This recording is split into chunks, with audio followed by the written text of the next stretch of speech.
Greetings citizens of the world, this is a message to Australia. A message to its leaders, government bodies and citizens. We have been following recent events in Australia and a handful of anonymous members who have been outing the location of illegal governmental activity on social media. This social media push on Twitter tags of Adelaide, along with the occurrence of that illegal governmental activity that was a citywide surveillance of harassment and annoyance experienced during the Walk Together March and again the Million Mask March 2014 in Adelaide, South Australia, has brought to our attention the illegal use of telecommunications equipment in the surveillance, defamation, abuse, harassment and annoyance of civilians and torture of one particular individual. Our investigations into these events have uncovered what is seemingly the worst case of human rights abuse we have heard of in recent times, and the first factual case that such technology has been used on civilians. A matter that concerns us all. We will not point fingers here at the governmental body committing the offence, for they are yet to be identified. This being said, they can only be of one source and possibly working together with the Defence Directorate. Given the scale and magnitude of what has been witnessed during the Walk Together March and the Million Mask March in Adelaide, we are here to out the vile history of this illegal activity and politicians whom have condoned the activity even upon witnessing it firsthand, firstly during question time in June and again several more times in September, as well as on public occasions. The target of this massive, very public illegal surveillance that encompasses an entire city and finds all in the immediate surroundings, victim to the amateur auditory annoyance along with harmfully MF bursts from telecommunications equipment, is a foreign national, a father, a school teacher whose only crime is his intimate knowledge of their criminal history for more than half a decade, throughout 4 other nations, on its civilians, including children, and with ability to implicate them in the near death of his daughter, whom survived a deadly burst of EMF thanks to his quick thinking and performance of CPR in Bandung, Indonesia, so many years ago now, on the 3rd of January 2009. Today in the present in Adelaide, South Australia, what you are seeing is the escalation of what began from a very isolated personal attack to a very public one, of a father, alone, now in the country of his birth after 2 years, and the failure of state and federal police, human rights organizations, OIGIS, the Office of the Inspector General of Intelligence, to succession in leadership in your governments, and all members of the general public whom have met him since he arrived in Australia December of 2012, coming from Thailand, where the activity was much more sinister and malicious. In Thailand they had targeted an entire school and surrounding community, targeting even school children. This was not the first time or first country since that initial attack in Bandung, Indonesia. The individual at the heart of this, in his pursuit of justice and personal security, has prayed, hoped for, and been failed by the internal security of the sovereignties of Malaysia and Japan. Japan too has seen the targeting of school children. He was left no opportunity after the failure of the internal security of Thailand but to address the matter directly, which found him embarking alone to Australia. His arrival brought with it this illegal activity you are seeing now on the streets of Adelaide, South Australia, and that has been seen in almost all small towns in South Australia, the Northern Territory, the ACT, and region Victoria, in the past 2 years. It is after 2 years of failure in your national security, where state and local police have failed to document the activity, to be passed up the chain to the Inspector General of Intelligence, whom job it is, as a watchdog of the intelligence and security community, as well as the Defence Directorate, whom has failed to address the matter brought to her office on 4 separate written occasions. This brings us to the problem at the heart of the failures of Australia's government in the provision of national security and protection of its citizens. The history of this illegal activity since its arrival on your shores. December 2012. The mass illegal surveillance and malicious use of telecommunications equipment in the very public harassment, defamation, torture of one man and the annoyance of the general public in his vicinity, who fall prey also to the harmfully MF attacks. And yes. The very use of this technology on civilians, the unknowing general public, and that very personal attack is the motivation for what you are witnessing today. The brutality of one man by the very technology he knew of, that he would not condone the use of, refused not pursue justice to rid it from humanity. A kind of rubbing his nose in it, don't you think? And in Fusel in late December of 2012, he arrived in Canberra, Australia, wrongfully assuming that his presence alone and the very public, malicious nature of the attack and activity would be enough to herald a prompt public response and police questioning. He did not expect what we call bystander effect. Nevertheless, he set about addressing the then Prime Minister Julia Gillard, members of Parliament, along with other government agencies. At the same time miraculously securing much-needed employment with IFS Integrated Facility Services in Canberra. Those letters would fall on blind eyes, their words reaching deaf ears, with the only reply coming from the Attorney General's Department. The Attorney General Department issuing a statement that he was required to address OIGIS, the Office of the Inspector General of Intelligence.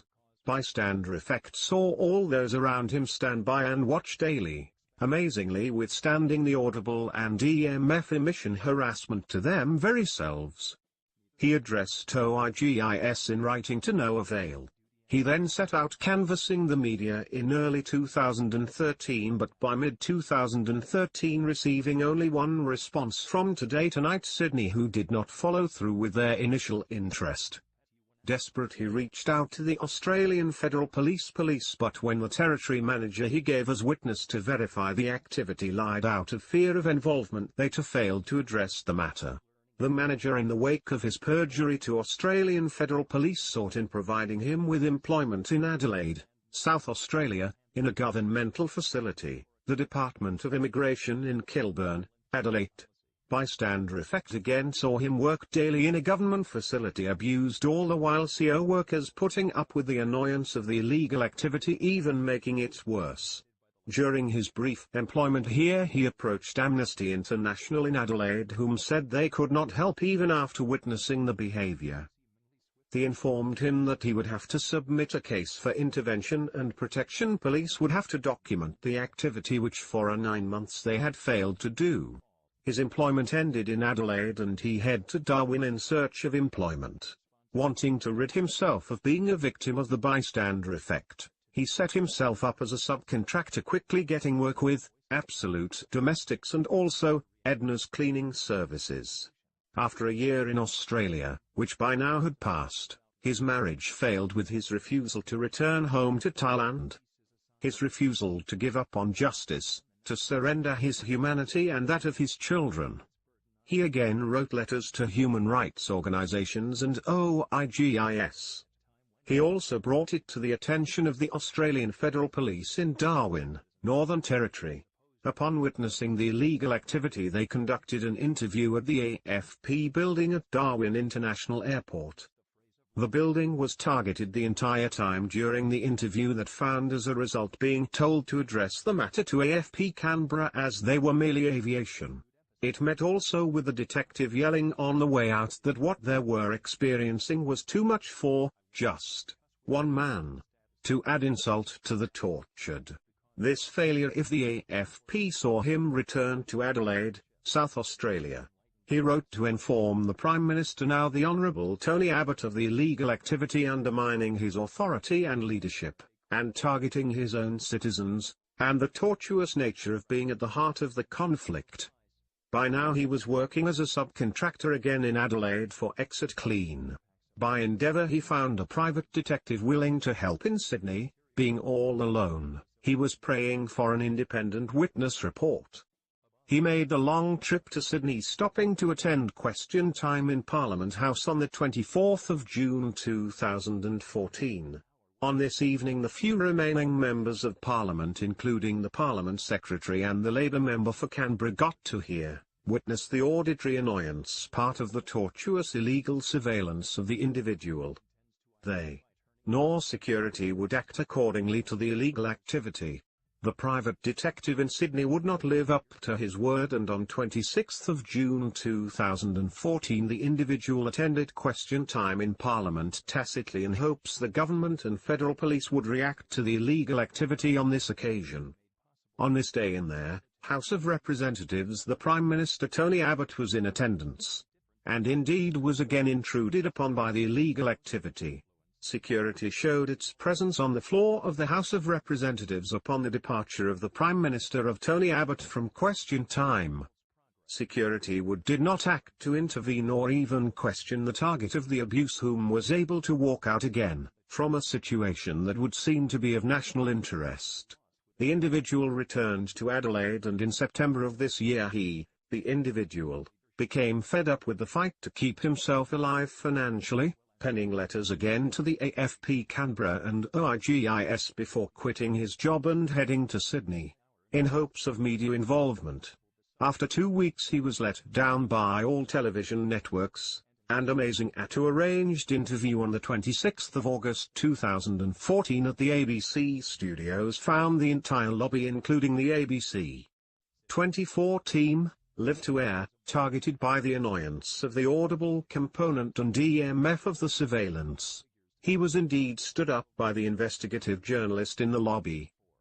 Fear. Perhaps. Returning to Canberra once more, he attended question time on the 1st and again on the 2nd of September. On this occasion the Honourable Prime Minister Tony Abbott fell prey to the annoyance of that vile commentary annoyance after 37 minutes and responded to it. What was that you said that disgusted the opposition? Pity the microphone was switched off. Also, a pity, lip readers exist. Was it an asexual something? Not very honourable of you. But seriously, imagine it was something you must withstand 24 hours a day, at your workplace, a school, perhaps, in your home, among your children. Not to mention the very lethal nature, capabilities, that is the true purpose in his presence, a hostage. Also, considering that you knew nothing of them, this government agency's conduct for over half a decade, at home in Australia and in 4 other nations, victimizing the general public, representing your foreign policy of inhumanity, I quests, who does run your nation? They also care less for the sanctity of Parliament House, nor you. It stands to reason that the individual whom it is directed at, and the reason for it, is seemingly more important than you, and the proceedings of question time. Such disregard would indicate that is of dire national importance, wouldn't you think? The individual also staged a 2-hour-a-day sitting protest outside the building of the Office of the Inspector General of Intelligence and Security, each day taking a seat outside at the disused bus stop in hopes that annoyance of the EMF attacks and the auditory nonsense on the employers whilst present would find a proactive response to that latest complaint issued just 2 weeks earlier and sitting in their offices. A 4th complaint over 2 years that explain the very reason, history and nature of what they were now experiencing firsthand, 2 years after the initial complaint. A complaint that implicates the culprits in attempted murder of a child and seemingly the motivation together with his knowledge of their criminal history. What was the result was after a week of experiencing it firsthand, they, instead of doing their job, they called the AFP to ask him to persist from sitting outside those 2 hours, each day. Now, really? Calling the AFP to ensure you do not have to do your job? That is lazy. Or is it that you are criminally negligent for ignoring the many complaints issued you over the 2 years? The knowledge that he is isolated in Australia, besieged by the abuse, and the hope that he will succumb to it, the torturous activity, so as you are never yourself investigated. That heralded another AFP failure. He would return to Parliament House once again to ensure all knew that the Inspector General of Intelligence and Security's office had done nothing to put an end to it. And yet again that failure and theirs found him subjected to this inhumanity in the gallery of both the House of Representatives and Senate on the 22nd and 25th of September. So it is that the victim, his treatment is well known to all parliamentary members, members of security, and public servants of Parliament House. a matter that breaches 26 counts of human rights abuse in reference to the International Human Rights Bill. An illegal surveillance and use of telecommunications equipment on civilians that has plagued 5 nations, businesses, schools, children, and the general public in all those nations. A matter that dictates Australia's foreign policy towards children, families, citizens abroad. He departed back to Adelaide, where he received a letter from the Attorney General's Department who the Prime Minister Tony Abbott had directed to respond to the letter he had received 2 months early from him, explaining the criminal government activity he had witnessed. A letter in which, I guess the Prime Minister was hoping to distance himself and Parliament from what they had witnessed. A letter stating that there was little that could be done to assist given the failure of OIGIS and federal police. Really? The Prime Minister, whom is the head of both the Defence Force and the Intelligence and Security Agency, is unable to prompt an immediate investigation into the criminal activity that is affecting not only the individual but also members, the civilians of his own nation. And yes, we do remember the grand speech in which you stated that the first rule of government was the protection and security of its citizens. A speech you gave all the while tolerating the annoyance of that torturous audible intrusion in the House of the Representatives as the victim was in the gallery. Really? Shocking, Mr. Abbott. As you preach about a death cult thousands of miles away, you stand there witnessing and a torture cult harassing, slandering a witness, a victim in the gallery. A torture cult that has ravished its way across 5 nations, on women, children, schools, and the key to it all is sitting meters away in plain view. A victim at the mercy of a torture cult that hails from your very government agencies, in your Parliament House. Obviously you knew you were lying before. And whilst you said it, since that hogwash that is that letter, the individual of this governmental abuse has openly approached Port Adelaide Police, Mount Barker Police and Parks Police in Adelaide, all of which have refuted to document the activity, considering they are the little people or that the government can do as it pleases to its citizens, for he must deserve it. Media has not attempted to cover the story even in Darwin and Sydney, where they have experienced the activity, and in Adelaide after its occurrence at the Walk Together March, in which TV personalities were present along with the Governor of Adelaide and 2 Green senators.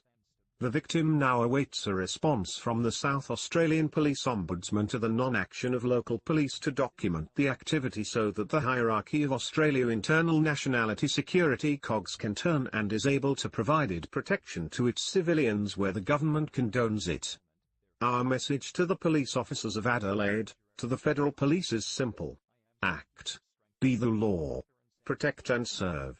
Without you all our lives are frail and open to corruption by criminality. You are the first wave in the internal national security. It is you when the government fails that can uphold our civil liberties and rights. You are not little people. You have the ability to document illegal tortuous activity, even though you cannot investigate once the culprits have been identified as part of the intelligence and security community. But document you must. You documenting the activity will also provide the victim with the ability to seek aid for human rights organizations, a small compensation in the wake of such much brutality. To the media of Adelaide, whom we are flabbergasted by, why have you not tried to save the victim and protect the community from this that plagues the very streets of your city daily? An illegal government activity some of you have witnessed. Why do you ignore a man, a father, alone, besieged due to knowledge of their crimes? Why is he not allowed his basic human rights, to return home unmolested, to his children, his life, family and peace? To the Australian government leaders, senators, many of you for your inaction witnessed by countless members of security, booked viewing public, international delegates and visitors. Your days representing that fine, beautiful nation, are numbered. You will be held accountable for this crime against humanity that breaches 26 counts of the International Human Rights Bill, along with United Nations General Assembly amendments in relation to surveillance. And lastly, Article 117 of the Australian Constitution. I do see prison time ahead. To the victim. The witness, that the government and intelligence community fear so much as dedicate such resources, such money to keep from the public the truth. A man that can prove the criminality of government agencies' abuse of human rights across 5 nations, incriminating further politicians and intelligence and security agency of those nations who condoned the activity in their own sovereignties on their own people on more than one occasion. Namely Indonesia, Japan, Malaysia and Thailand. To you the witness, target, victim, stay alive, and soon justice will be yours, Australia's, and the so many of people whose life it has impacted, and your children will again have a father. To the anonymous members, you are outing the locations of this illegal government activity, for public safety and in hope of police and media intervention. Stay vigilant. We are behind you. This is anonymous. We do not forget. We do not forgive. Expect us.